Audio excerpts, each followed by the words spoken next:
દર્શક મિત્રો, શેનો સમાચારમાં આપ સૌનું હાર્દિક સ્વાગત છે।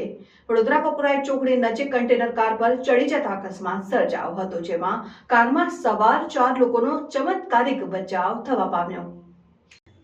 ગત મોડી રાત્રે વડોદરા શહેર પાસેથી પસાર થતા નેશનલ હાઈવે ઉપર કપુરાઈ ચોકડી નજીક ભયાનક અકસ્માત સર્જાયો હતો, જેમાં સુરત તરફથી આવતી કાર ઉપર કન્ટેનર ચડી જતા કારનો કચ્ચરધાન નીકળી ગયો હતો, જેમાં કારમાં સવાર 4 લોકો પૈકી એક વ્યક્તિ બહાર નીકળી ગયો હતો, જ્યારે અન્ય 3 વ્યક્તિઓ કારમાં ફસાયા હતા। જે અંગેની જાણ થતાં સ્થાનિક પોલીસ અને ફાયર વિભાગની ટીમો તાત્કાલિક ઘટના સ્થળે પહોંચી ક્રેનની મદદથી કન્ટેનરને હટાવી કારમાં ફસાયેલા 3 લોકોનું દિલધડક રેસ્ક્યુ કર્યું હતું। જો કે આ ભયાનક અકસ્માતની ઘટનામાં કારમાં સવાર લોકોનો ચમત્કારિક બચાવ થવા પામ્યો હતો, જ્યારે અકસ્માતની ઘટના બાદ કન્ટેનર ચાલક અને ક્લીનર બંને સ્થળ ઉપરથી ફરાર થઈ ગયા હતા। જો કે અકસ્માતને પગલે વડોદરા અમદાવાદ હાઈવે ઉપર કપુરાઈ બ્રિજ નજીક બંને સાઈડ ઉપર 5 કિલોમીટર લાંબો ટ્રાફિક જામ સર્જાયો હતો, જેના પગલે વાહન ચાલકો મુશ્કેલીમાં મુકાયા હતા।